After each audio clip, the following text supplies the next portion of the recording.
Historias llenas de emociones, de dolor, de injusticia, relatos que permanecen en el tiempo, una memoria viva y eterna. Malvinas, 40 años.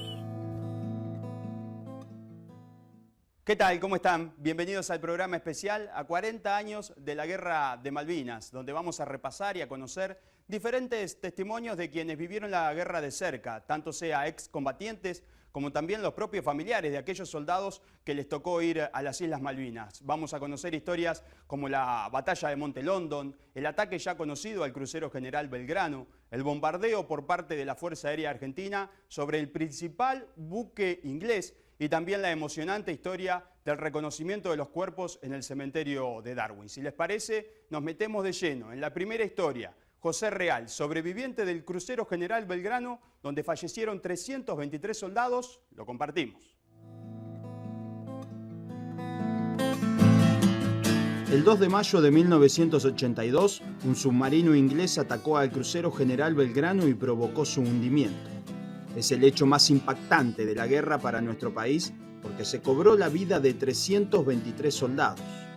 José es uno de los sobrevivientes y así recuerda el día más trágico para la Fuerza Armada Argentina. Hicimos una instrucción de 45 días y bueno, de ahí empiezan a repartir la gente para todos lados. Y bueno, y a mí me tocó justo de Mar del Plata pasar al crucero Belgrano. Y ahí empezamos, 2 días estuvimos cargando armamento, misiles y todo eso. Y bueno, después cuando partimos de ahí ya lo dijeron, que íbamos a la guerra. ¿Me podés hablar un poquito del crucero General Belgrano, que es tan distinguido y tan reconocido por todos, más allá de lo que pasó? ¿Qué era lo que tenía? ¿Qué virtud tenía? ¿Qué era lo lindo que tenía? Lo que pasa es que el crucero Belgrano tiene mucha artillería, muchos cañones, misiles. Yo no terminé de conocer, te digo la verdad, no lo terminé de conocer. Es grandísimo, un monstruo. Ustedes se movían por una zona que siempre está esa discusión, si existía un crimen de guerra. ¿Cómo era el movimiento de ustedes? ¿Y cuál era su trabajo? Estábamos fuera de la zona de exclusión nosotros, a 200 millas fuera de la zona de exclusión. Siempre estuvimos afuera porque se sabía que esto que lo querían. No quería que el crucero desistiera, lo tenían que sacar sí o sí. Y bueno, estuvimos fondeados hasta que pasó lo que pasó, que un día, no me acuerdo si era a la 1 de la mañana, 2 de la mañana, se aparece algo que empezamos a hacerle señas a ver quién era. Y al otro día, a las 4 menos 5 de la tarde, lo hunde. El submarino, el Cóquero, venía pegado al lado de los otros. Teníamos la misma clase de imagen táctica y por lo tanto habíamos llegado con sensatez a la misma conclusión táctica, que era una amenaza seria para mí. Así que estábamos de acuerdo en que tenía que desaparecer. Yo me volví hacia el capitán y le dije: vamos, jefe, mis torpedos están cargados, podemos hundirle de una tacada. 2 de mayo a las 4 menos 5, si yo te digo ese momento, ¿qué es lo primero que se te viene a la mente? ¿Un sonido, una imagen? 4 menos 10, 4 menos cuarto de la tarde, yo iba a tomar la guardia. Estábamos en el comedor todos sentados y 4 menos 2 minutos, 4 menos 5, entró el primer torpedo, que lo saca con mesa y todo a todos los que estábamos ahí en la mesa. Y al toque entró el otro, que lo mandó, lo despegó directamente con la mesa, lo despegó y lo pegamos contra un paro. Y yo ahí ni me acuerdo, porque hablaba y veía como estrella, no escuchaba nada, vos hablabas y yo te sentía como mudo, no sé la palabra cómo decirte, no te puedo explicar. Después me tocó la cabeza, tenía sangre, estábamos todos mal, ¿viste? Y bueno, después lo que empezó a salir a la cubierta. A partir de ahí fue una desesperación todo, se quedó todo oscuro, el barco se empezó a poner de costado y bueno, la desesperación, viste que tenés que salir por los tubitos de eso, y tenés que levantar, tenés que salir, la desesperación que fue todo calma, porque si no sabía lo que no hubiéramos salido ninguno, aparte de los heridos que había, los que estaban prendidos fuego los teníamos que tirar al mar y subir toda cubierta y después tirar las balsas, empezar a tirar las balsas. Con la dificultad que conlleva el sur de nuestro país, con olas gigantes, ¿no? Y eran olas de 8 o 9 metros, fácil. ¿Y así salieron? Sí, lo empezamos a tirar agua, empezamos a tirar los cuerpos, los que estaban prendidos fuego al mar, y los muertos también, que no sabíamos si estaban vivos o estaban muertos, y tirar las balsas, y tirar los cuerpos donde cayeran, porque si los tirábamos a la balsa, como el temporal te los sacaba y caían al mar. Y bueno, cuando yo me tiro a la balsa, caigo al mar, con el agua tapado, me agarran de acá y me pego 2 manotazos que yo más o menos sabía nadar. Pero era como cuando me tiré, parecían todo que era todo vidrio. Te lastimaba del frío que estaba el agua. Y bueno, después de empezar a vivir, 36 horas en balsa tuve. 36 horas en balsa en una temperatura que, ¿sabés cuál era, no? No, pero eran, no sé, era hielo. Yo me tiré con mirá, te digo, me tiro con una remerita manga corta, la blanca que teníamos nosotros, y un pantalón de grafa. Y así aguanté las 36 horas en la balsa. 12 compañeros que estaban ahí, 2 murieron del frío. ¿Ah, sí? Sí, ya estaban heridos, todos los tuvimos que tirar al mar. Porque desde ahí yo, por eso te decía que yo desde ahí no pude hablar más porque sentía como culpa. Y bueno, y después de ahí aguantar el frío y hacerlos, orinarlos para calentar el cuerpo. Y después cuando vimos el buchar que estaba como un edificio parecía, cuando lo vi ahí ya no me acuerdo más nada. La desesperación que tenía, estaba como un loquito porque estaba así, que lo único que decía que quería vivir. Ya no me acuerdo, sé que me rescataron, cuando lo vi me ataron y ahí como que me desmayé. Por el frío, por ver estar en una guerra, por ver tus compañeros muertos. Cuando estaba en la balsa también se acerca una cara así, todo quemado, lo tuvimos que subir porque le decía agua, pero vos le veías la cara, no te parecía esqueleto, se había quemado todo. También lo subimos y lo tuvimos que tirar al mar, 3 personas tuvimos que tirar al mar. Cuando volvimos, hubo cierto político que me llamó asesino, el que me había mandado allí.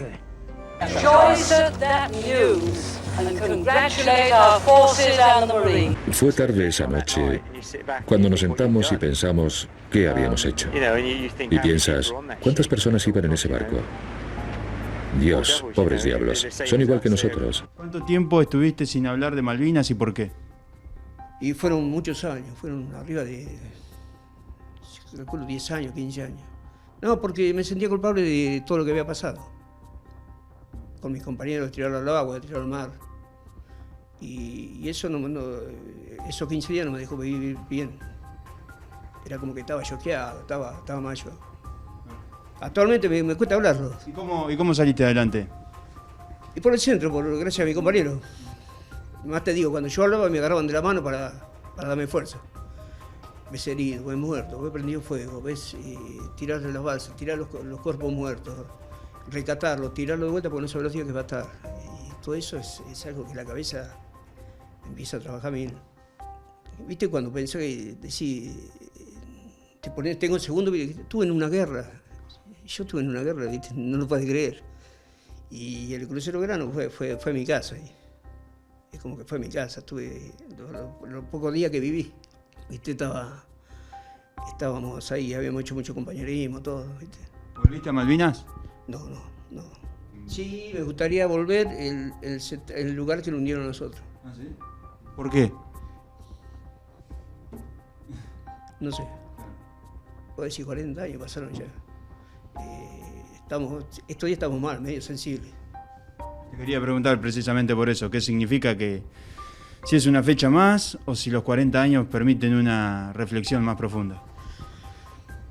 No, yo pienso que ya tengo 60 años y ya tengo que empezar a vivir, ¿viste?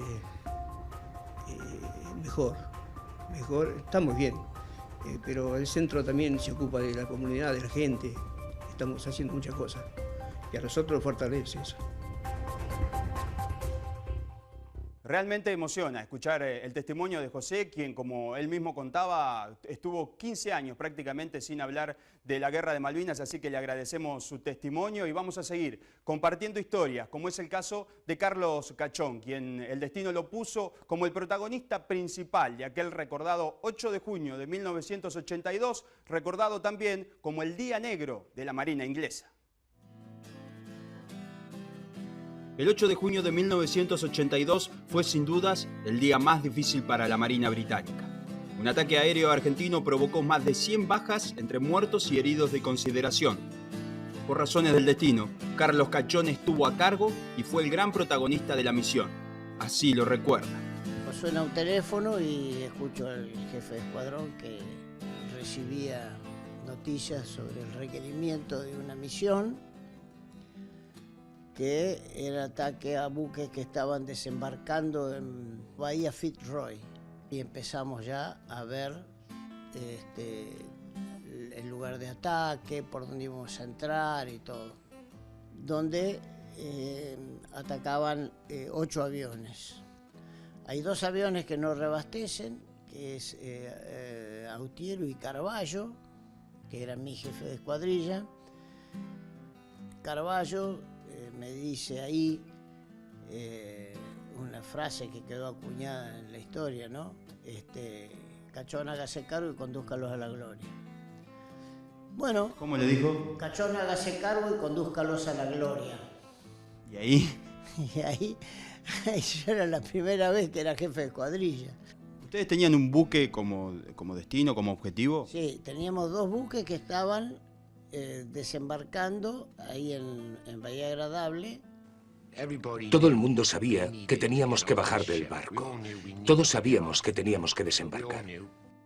Estábamos en un lugar cerrado y durante todo el día estuvimos cargando y descargando nuestro equipo porque nos decían que íbamos a desembarcar. Y ahí vimos 2 helicópteros en la costa que evidentemente estaban dando una alerta temprana porque no tenían cobertura radar. Apunté con mis cañones a uno de los helicópteros, me salen 2 disparos y se traban. Nosotros ya veníamos con ese problema hacía años, ¿no? El disparo no sale y quedan expuestos. Claro, uno no tiene cañones, tiene bombas nada más para el lanzamiento y se acabó. ¿Y cuándo es el momento que ven el blanco?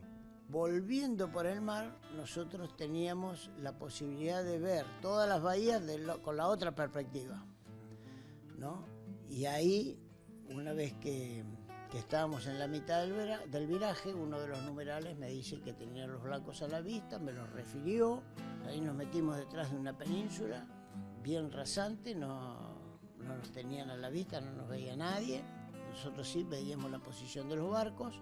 Ahí le digo el 1 y el 2 a la derecha, al de la derecha y los otros al de la izquierda. Ahí saltamos la península y más o menos en 2 segundos hicimos la puntería y el disparo de las bombas. De repente oímos un rugido y miré hacia arriba y vi la parte de abajo de unos 5 aviones o incluso 6. Los 2 primeros acababan de soltar bombas cilíndricas de punta plana que caían girando. Ahí el número 2 me ve el impacto de las bombas, que da la línea de flotación y eso nos aseguró que uno de los buques estaba realmente averiado. El mundo se volvió naranja. El impacto me levantó como si fuese una muñeca de trapo. Lo único que pude oír cuando nos dieron fue un ruido de ráfaga. A mi izquierda estaba la unidad de mortero. A ellos les dio de pleno.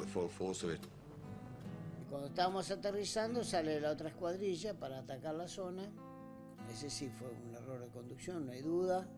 Son derribados Bolsán, Vázquez. Lamentablemente no tendrían que haber ido, ¿no? O sea que ese fue el trago amargo que tuvimos nosotros en ese 8 de junio. Con Simón Weston hay una historia de 30 años. Terminó muy herido, muy mal, con 40 y pico, 50% del cuerpo quemado. Tuvo sus problemas de adicciones, anímicos, psicológicos, entró en un pozo depresivo. Pasó muy mal hasta que su médico le aconseja conocer a la persona que le había hecho eso. Así que decidimos que sí, que nos íbamos a ayudar y ahí empezamos. Viene Simón para acá. La primera sensación fue terrible, porque estaba totalmente destruido, no tenía casi labios, obviamente no tenía ni cejas, parte de la nariz le faltaban dedos, los dedos estaban unidos, parecían palmípedos. Y llevaba ya 50 operaciones hechas. Fuimos a Pilar, a una quinta, ahí almorzamos y más o menos a los 15 minutos de estar sentado se levanta y se va a la combi que nos había llevado. Tuvimos un encuentro a solas los dos. Traté de consolarlo porque estaba llorando y demostrarle que había otras opciones en la vida, que era vivirla con mayor sensatez, reconocer y entender los problemas que habíamos tenido, él y yo, pero que era eso y que había terminado. Todo esto pasó después, al año 96, nos invitan, nos llevan a Londres y luego a Gales, de donde él es original, en la ciudad de Cardiff.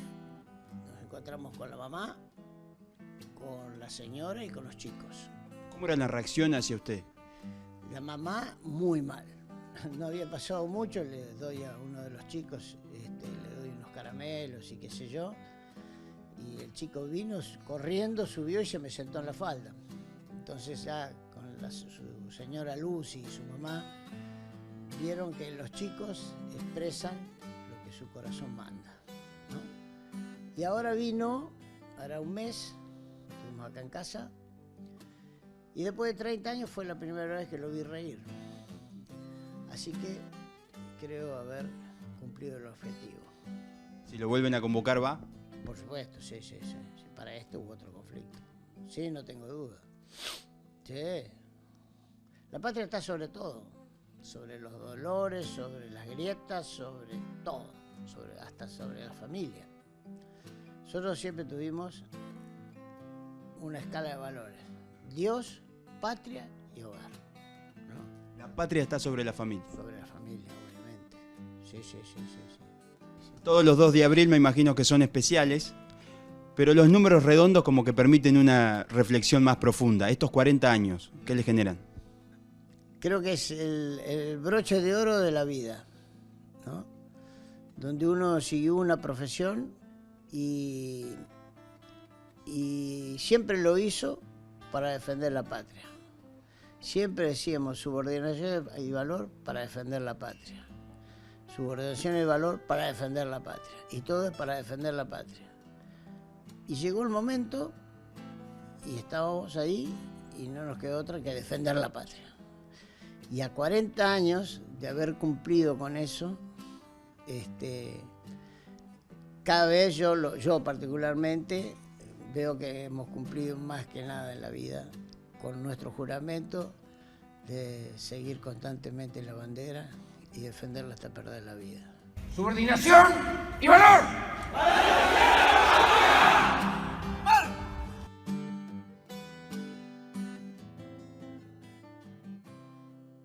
Qué historia, ¿no? Realmente conmueve la superación, sobre todo de Carlos Cachón, y aquella historia tan particular con el soldado británico. Pero es momento de realizar la primera pausa, no sin antes compartir un pequeño regalo, si se quiere, que nos hizo el propio Carlos Cachón. Nos mostró toda la indumentaria que usó el día del ataque.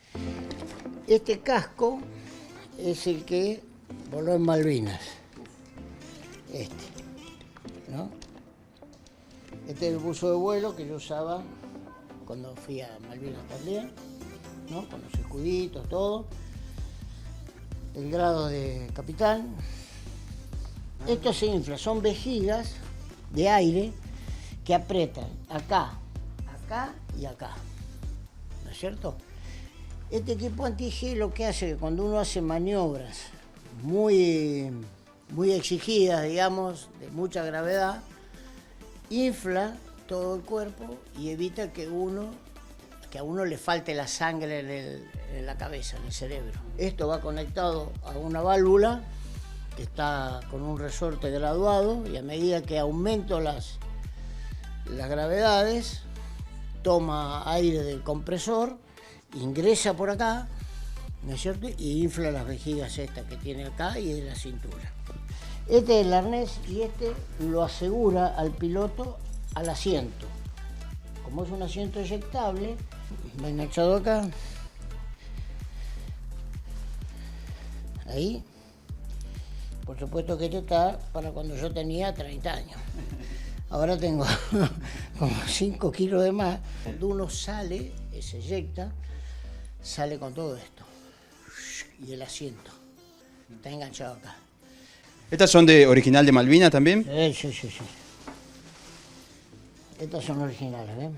Estas tienen punta de acero. Permiso, ¿eh? Sí. Punta de acero, tremendo. Punta de acero porque a veces puede ocurrir que uno se eyecta en una situación difícil y entonces la punta del pie pega en el borde de la cabina. Claro, y no se lastima. Entonces, porque le arranca, ¿eh? Exacto. Si uno pega acá con esto, no pasa nada. Perfecto. ¿No? Bien. Entonces esta va acá así, puesta acá. Obviamente los elásticos estos están súper vencidos. Sí. Y uno va anotando. Saca la mano de la palanca y anota. Todo en cuestión de segundos, a máxima velocidad. Sí, sin piloto automático, de todo. Y tiene acá para anotar. ¿No es cierto? Uno va anotando, y además, ¿no es cierto? Si se queda sin lápiz, como este caso, tiene acá un sacapunta. ¿De cómo funciona? Ahí estaría todo el equipo que usted utilizó ese día, por ejemplo. Todo el equipo. ¿Saben qué es esto? Una computadora. No me diga. Esto se llama el computador Jeppesen. ¿Cómo trabaja?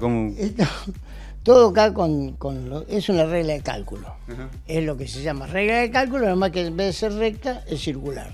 Bien. ¿No? Y nosotros acá calculábamos la velocidad de los tiempos, ¿no es cierto?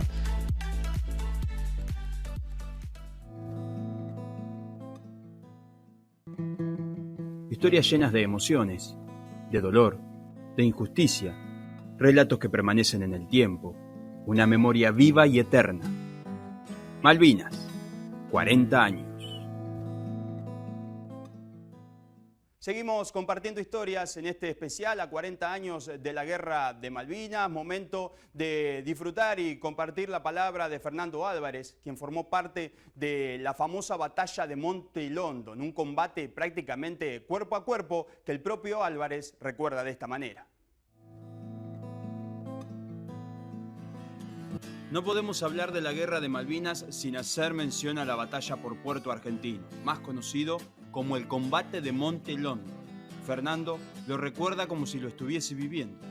La lucha más encarnizada de todo el conflicto en primera persona. Fuimos con el Regimiento 7, la Compañía C, a Malvinas.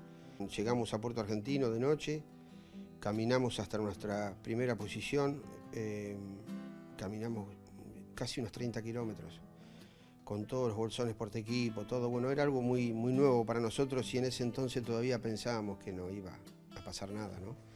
Que no iba a haber guerra, que los ingleses que iban a venir desde allá hasta acá, semejante viaje.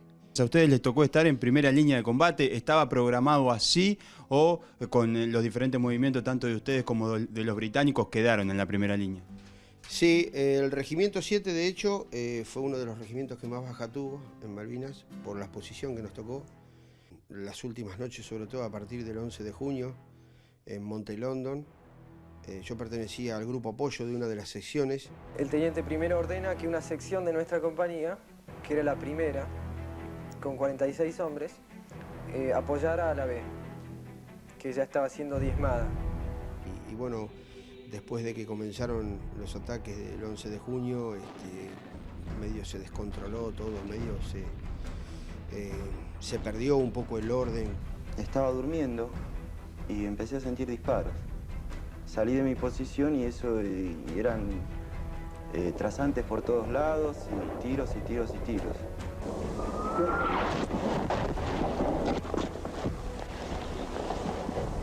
Y bueno, ese desorden y la inexperiencia hizo que muchos compañeros perdieran la vida. Y bueno, la C más o menos pudo apalear la situación hasta que se replegaron. Y bueno, esa primera sección volvió a las 8 de la mañana más o menos, con 20 hombres menos.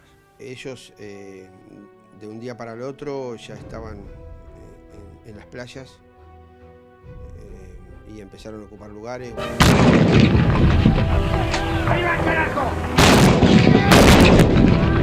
¿Hacia dónde está dirigido el fuego de su batería? Está dirigido hacia Monte London, donde está ocupado en este momento por el enemigo. Bueno, estamos hablando de soldados profesionales comandos entrenados que ellos tenían, que no eran ingleses, mercenarios contratados, toda gente especializada, de la cual hoy, cuando uno lee algunos libros o escucha comentarios de esa gente, ¿no?, de algún soldado inglés o algo, habla muy bien del soldado argentino. Artillery was skillfully handled. Their men manning the machine guns, like the one you mentioned, were extremely skillful and very determined and stayed there and jolly well had to be winkled out. On all objectives, actually fought. The battle was not over once you'd taken the objective, because what then happened on all objectives, you were then shelled by the next load of Argentines who were holding positions further back. It was a gutter fight in the dark, close quarter fighting. Argentines were fighting from behind rocks, a case of throwing grenades over rocks, going around, one man going, other men covering them. And for a while we were actually, you know, they had actually gained the momentum. It was pretty close, because guys were going down all around you. Empezamos a perdernos entre compañeros porque era de noche el repliegue. Nos venían persiguiendo con los bombardeos.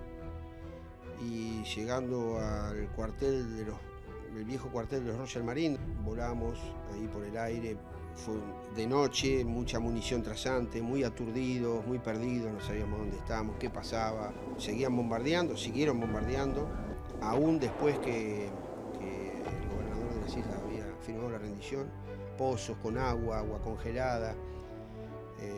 Sí tenía, bueno, yo pesaba 40 kilos. Yo les puedo asegurar que no pasan frío porque tienen muchísimo abrigo y van a volver con algunos kilos de más porque comen mejor que en casa. Yo estaba totalmente desnutrido ahí en el hospital con otros amigos, en malas condiciones, digamos, y ahí comentaban que ya se había firmado la rendición, que iba a terminar. El combate de Puerto Argentino ha finalizado. Y la última camada, que éramos unos 15 más o menos nosotros, nos fuimos en un bote de pesca. Fue terrible porque salir de las rompientes de las islas en una lanchita de esas fue algo terrible, eso sí que no me olvido más. Hasta que llegamos al Irízar, bueno, nada, y en el Irízar ya estábamos todos, fue un poco el descanso. El desorden marcaba que falleció fulano, pero después lo encontrábamos en el hospital de Campo de Mayo. Bueno, estuvimos 3 o 4 días navegando en el Irízar hasta Comodoro Rivadavia. Ahí nos esperaban en el hospital regional militar, todo el hospital lleno de veteranos, yo calculo unos 700, 800 heridos más o menos. Nos atendieron 3 días en Comodoro maravillosamente, es el mejor recuerdo que tengo de esa gente. Entonces el primer día que llegamos empezaron a venir los chicos de los colegios. Los medios empezaron a invitar a la gente a que vayan, si querían, a buscar un veterano que pudiera movilizarse, a sacarlo a pasear. Y cuando nos asomamos por la ventana era impresionante, creo que estaba todo Comodoro haciendo cola para retirar excombatientes y llevarlos a pasear. Tengo muy gratos recuerdos, de hecho la enfermera que me atendía a mí, yo le regalé mi medalla y tengo la credencial de ella. ¿Volviste a las islas? No, a las islas no he vuelto a las islas. No es algo que me quite el sueño. Y no porque tenga algo en contra de las islas, no, todo lo contrario. No se dio todavía, no se dio la oportunidad, el momento, qué sé yo, pero no es algo que lo tenga como prioridad, volver a las islas. Y tengo en mente no ir hasta tanto no sean nuestras de vuelta. ¿Cómo fue la posguerra? Cada uno la pasó de diferentes maneras. ¿Cómo fue en tu caso? Sí, todos vivimos una guerra distinta y una posguerra más distinta aún. Una buena contención familiar, muchos amigos. Tuve un amigo que se quedaba en casa, dormía en casa. Pero bueno, el recibimiento de cada uno, algunos vinieron directamente en el olvido. Por eso la gran cantidad de suicidios que tuvimos después de Malvinas, apenas llegamos. Fernando, ¿es un año más o los 40 años significan algo especial? Mirá, para nosotros es un año más. Para nosotros desde el primer 2 de abril que vinimos hasta hoy son todos iguales. Nos recordamos con la misma fuerza, con las mismas ganas. Y si bien nuestros primeros actos éramos 20 personas, contando amigos, familiares y nosotros, éramos los loquitos de la guerra. Bueno, los años, estos 40 años nos han demostrado que con todos los errores que podemos haber cometido, hoy es un acto multitudinario, o sea que algo le pudimos cambiar en la mente a la gente, porque nosotros no podíamos entrar a un colegio y hoy no son los colegios los que nos llaman para dar una charla. Pero la lucha fue siempre la misma, por eso para nosotros, sí, 40 años pasaron, pero cuando sean los 41 seguiremos con la misma fuerza.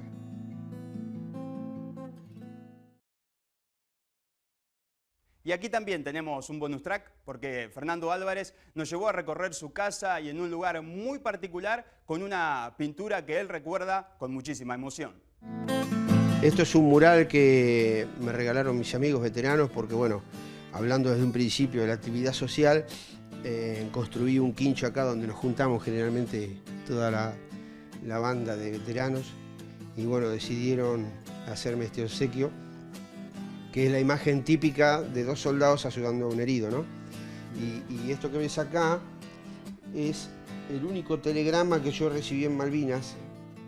Por ahí la juventud no sabe lo que es un telegrama, pero era un medio de correo que se acortaban las palabras para que saliera menos, ¿no? Y bueno, era un telegrama que recibí de mi hermana, entonces decidieron reflejarlo acá en la pared. Y este es el escudo del regimiento donde yo participé. Y bueno, nada, esto es increíble. Esto. ¿Y aquello que dice Has y Facu? Mis hijos más chicos. Ajá. Mis hijos más chicos, sí. Las palabras son pequeñas para descubrir tu valentía y entrega, pero nuestro amor y orgullo que sentimos por vos y ellas es hasta el infinito y más allá. Qué palabras, ¿no? Te quedaste sin palabras. Sí.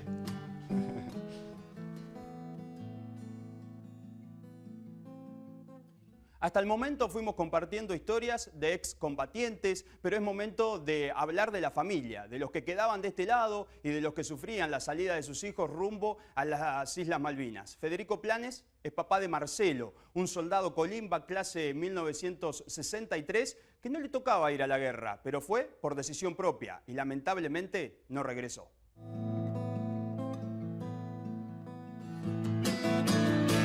Federico tiene 87 años.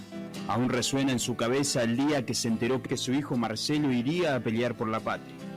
Su memoria está intacta. Su imagen se congela con una mirada al horizonte, que no observa nada, pero recuerda todo. Marcelo era un chico muy alegre, muy alegre. Era un muchacho estudioso, muy amigo de los amigos, sobre todo. Tenía círculos de compañeros de estudio y en ese interín, donde yo trabajaba en relación de dependencia, me proponen venir a vivir a Mar del Plata con un cargo interesante. Entonces, Marcelo vivía en el Gran Buenos Aires cuando le llegó la convocatoria. ¿Cómo es el momento? Exactamente. Él tenía el domicilio que teníamos cuando yo compré la casa allá, ¿no? Y bueno, sale que tiene que hacer el servicio militar. Entonces le digo, bueno, pero ¿por qué no te venís acá? Antes de que tengas que estar bajo bandera, ya te han sorteado. No, mirá, papá, yo hago el servicio militar y me vengo. Ya estábamos en ese entonces, casi fines de abril. Me llama la mamá y me dice, mira, Federico, dice, Marcelo, dice, lo destinaron a Malvinas.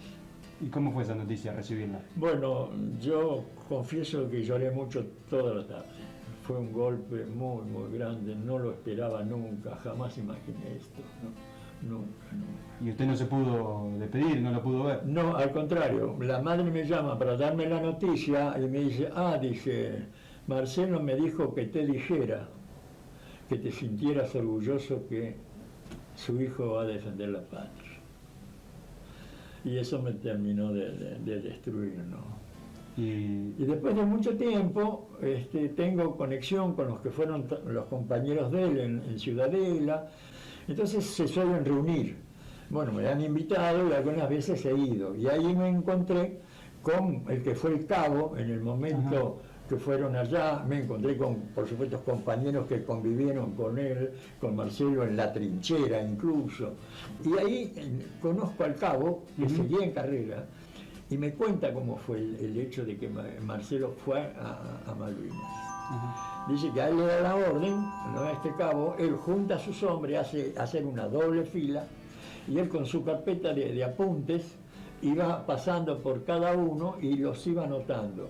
Algunos, la mayoría los iba anotando. Cuando llega Marcelo, los pasa de largo.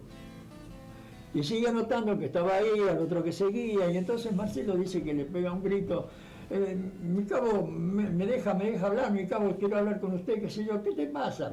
Me cuenta en detalle este hombre, ¿no? Entonces, no, quiero hablar con usted. Entonces, bueno, vení. Y dice: mire, cabo, dice, yo vi que usted está anotando y a mí no me anotó. ¿Por qué no me anotó? No, dice, no te anoté, está bien. No te anoté. ¿Cuál es el...? No, dice, pero ¿cómo no voy a ir yo? Si van ellos que son mis compañeros. Hacía 20 días que los conocía, pero eran sus compañeros. ¿Y qué le genera eso a usted? Bueno, a mí me genera de que hace 18 años ya era un hombre de buena madera. Simplemente eso. Bueno, los medios de comunicación eran que tenían todos. Estamos ganando, los matamos, que eso, cosas parecidas. Era ese triunfalismo que parece que caracteriza a las autoridades siempre, ¿no? Siempre aquello de decir, bueno, es lo mejor que hay en este momento, somos nosotros, ¿no? Pero bueno, esperando. Yo sinceramente nunca pensé que Marcelo no iba a volver. ¿Y cómo fue el día en que usted se entera que no iba a volver? Bueno, yo era viajante de comercio y por ende hacía una zona bastante grande, toda sobre la provincia de Buenos Aires. Y en ese momento, el día 15 creo que fue, o el día 14, sí, el día 14 del mes de junio. Estaba yo haciendo anotaciones sentado en el auto y escuchando radio. Y me encontraba en ese momento en Olavarría.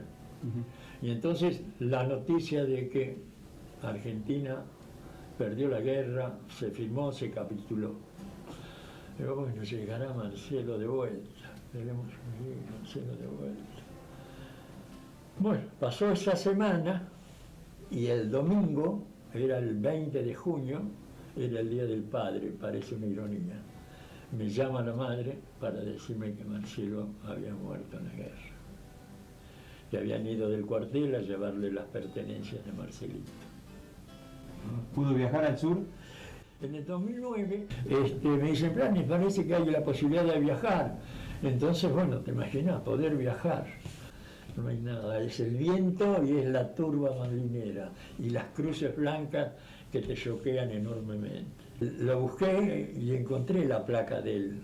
Pero veía que había gente del grupo que tenía su ramito de flor en la mano y buscaban y no sabían qué hacer con ese ramito. ¿Por qué? Porque no estaba identificado su pariente, su familiar. Decía simplemente soldado argentino solo conocido por Dios. Con el tiempo aprendió, o no sé si es la palabra indicada, a convivir con este dolor. Sí, bueno, realmente yo tuve 3 días solo de duelo. Estuve en casa el lunes porque nos volvimos, el martes, y el miércoles digo, no puedo seguir así, tengo que seguir adelante.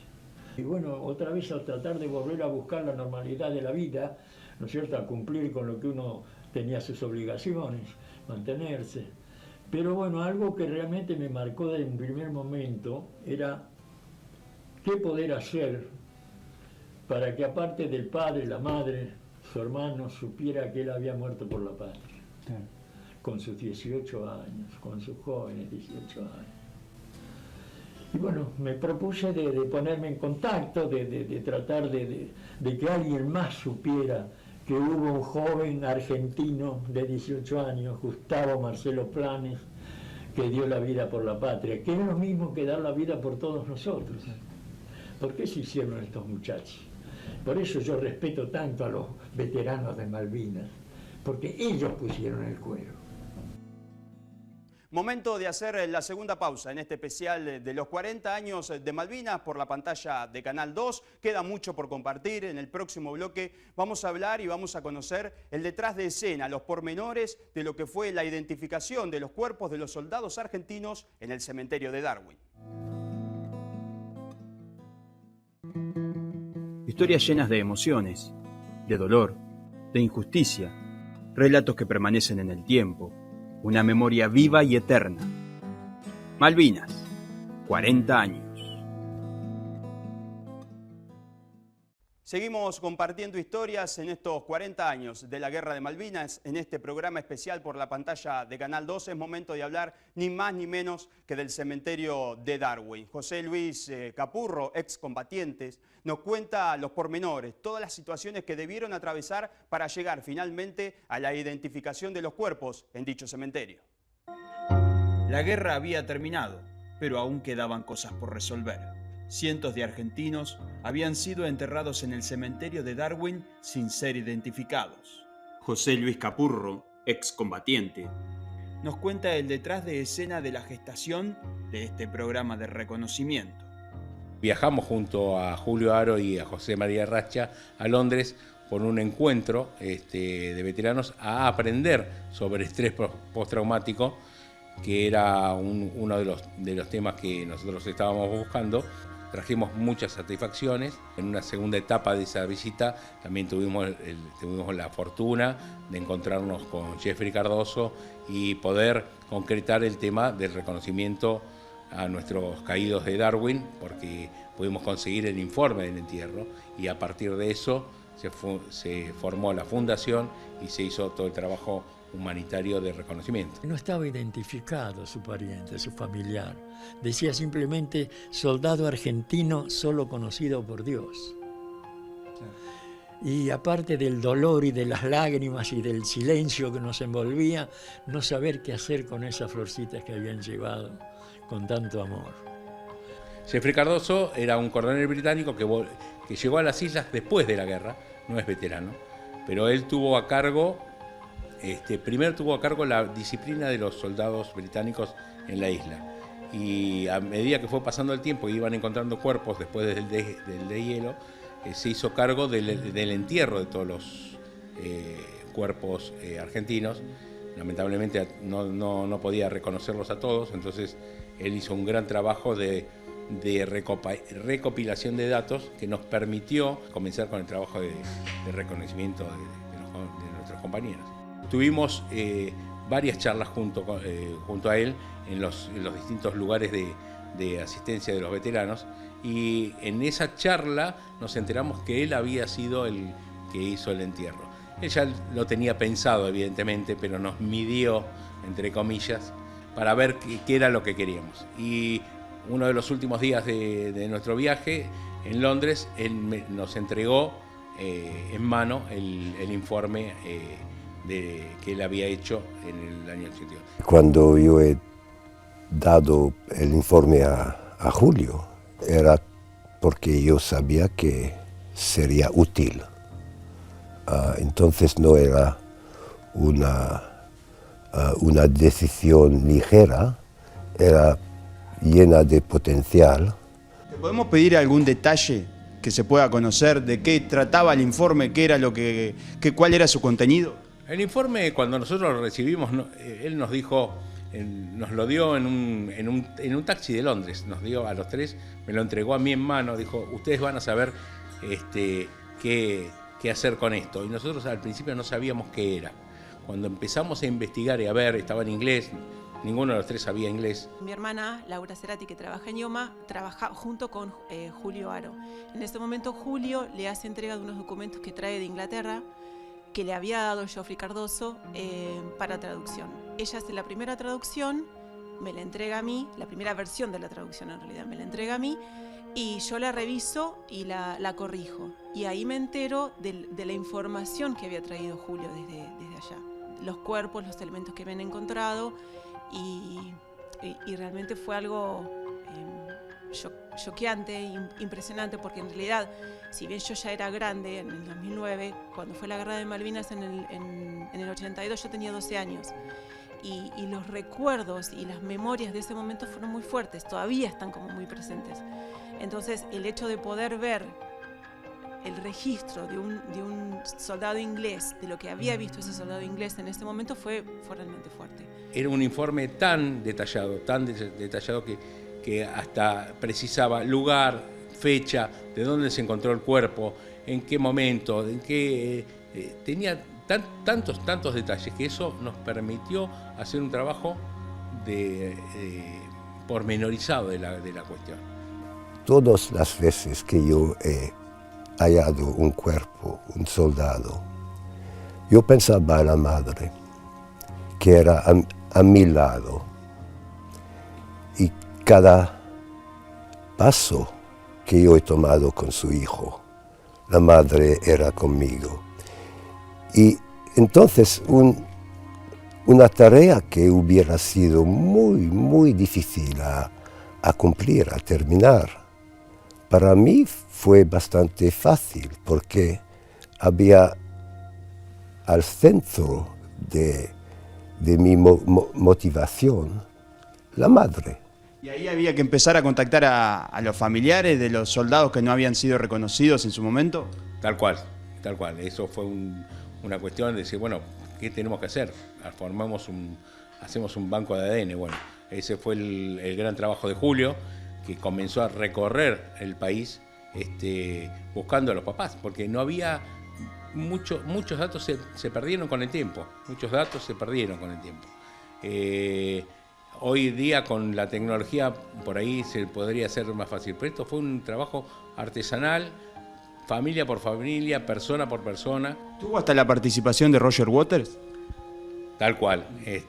Roger Waters, nosotros teníamos que presentarlo, teníamos que oficializarlo el programa de reconocimiento, pero no teníamos la llegada al Poder Ejecutivo. Esa puerta nos la abrió Roger Waters mediante Gaby Cosifi, que es una periodista, lo contactó y lo entusiasmó, digamos, le contó cómo era el proyecto y dijo, bueno, ¿en qué puedo darles una mano? Y bueno, él mismo, en ese momento la presidenta Cristina Kirchner, le entregó a la presidenta una tarjeta de la fundación comentándole el trabajo y bueno, ahí logró interesar al Poder Ejecutivo y ahí fue el puntapié inicial. I think it should be Argentine. My concern as an Englishman is that they've been used and the argument has been used for narrow political ends in England, first by Margaret Thatcher and now by David Cameron. You don't feel at odds to being an Englishman? No, I don't. You know, by and large, I'm as ashamed as I possibly could be of our colonial past. ¿Qué sentiste cuando salen a la luz los ADNs, el reconocimiento de los cuerpos y luego la posterior visita de muchos familiares que pudieron ir y estar frente a una tumba y no frente a un cementerio en sí? Realmente se siente el placer de haber cumplido, ¿no? De una promesa que se les había dado a los padres en ese momento. No sin muchas cuestiones agridulces que tuvimos anteriormente, porque mucha gente no creyó en nuestra palabra y pensaron que era una cuestión propagandística o alguna otra cosa. Inclusive gente dentro de la comisión de familiares.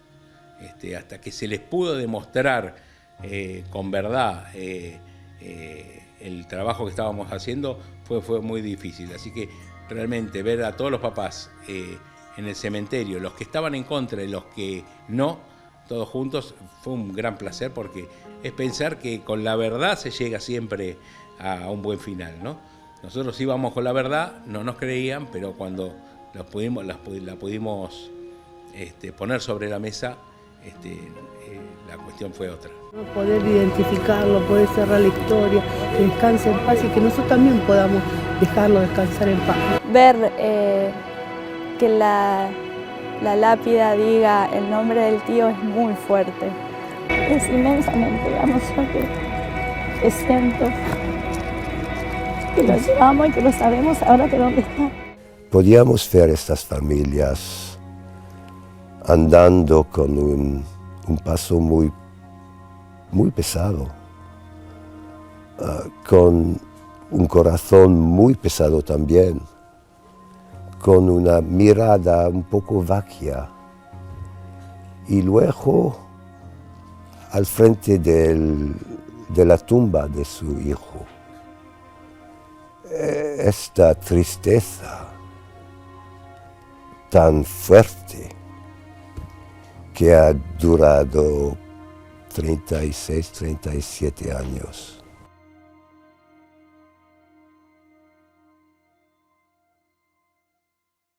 Y llegamos al final de este programa más que especial a 40 años de la Guerra de Malvinas, el agradecimiento eterno, principalmente a quienes brindaron sus testimonios, a excombatientes y también a los propios familiares, y también a todo el equipo técnico del canal, a las autoridades que nos permitieron realizar este hermoso programa. Nos vamos, pero antes tenemos un hermoso clip para compartir. Lo musicaliza Alejandro Lerner con frases que no fueron tenidas en cuenta para las entrevistas, pero que ahora sí, es momento de compartirlas y no se olviden, las Malvinas son argentinas. Con 19 años, 18 años éramos tan vivos de estar en una guerra. Nosotros nos mandaron sin saber nada tampoco, hay que decir eso también. Yo no sabía ni manejar un fusil. Porque de mis compañeros yo calculo que ninguno. Madre, me voy a la isla. No sé contra quién pelear. Marcelo me dijo que te dijera que te sintieras orgulloso que su hijo va a defender la patria. Me acuerdo de la primera vez que las vi. Hicimos un vuelo antes de que comenzara el conflicto, ¿cierto? Después del 2 de abril hicimos un vuelo y descubrí las islas y es bárbaro. Tras un manto de neblina es cierto, totalmente cierto. Tal vez luche o me resista, o tal vez me muera acá. La cabeza trabajaba mucho antes de que empezara la guerra que después. No sabíamos en qué iba a suceder, entonces la cabeza trabajaba, que uno quería ir a la casa, quería estar un rato con la familia. Creo que hace mucho frío en la ciudad. Una de las cartas que recuerdo nos dice de que bueno, que allá dice el frío es casi insoportable, esto es una monotonía. A la noche, dice, para comer un poco, por la noche salimos a robarle a los kelper cebolla. Y esa cebolla, dice, lo hacemos en unos sartencitos que tenemos para poder cenar, comer algo a la noche. Y nos capta el radar de la batería, me toma, hace el zoom, me agranda y me ve perfectamente. Yo vi el video ese, se me ve la cabeza, como muevo para un lado, para el otro. Y bueno, en el momento que ejecuta el disparo del misil, el sistema se resetea. Y bueno, tardó más o menos unos 20 segundos de resetearse y en esos 20 segundos pasamos los 5 aviones. La gente ahí esperando afuera de la entrada del cuartel en Campo de Mayo, y cada media hora salía el suboficial y daba los nombres de los que se encontraban ahí internados.